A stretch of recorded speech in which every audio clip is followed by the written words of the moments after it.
Dito na naman kami sa may Claveria, Cagayan, kung saan hinihintay namin yung mobile dental optical clinic. Ayan na, oh. Ayan na guys, naming mobile clinic. Galing po ito ng Cagayan, Claveria, tapos pabalik uli ng Pagudpud.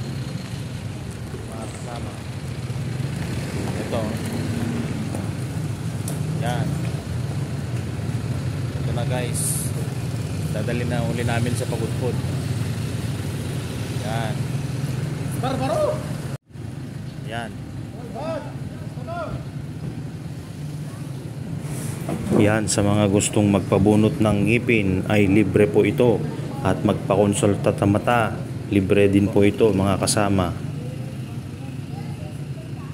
Yan mga kasama.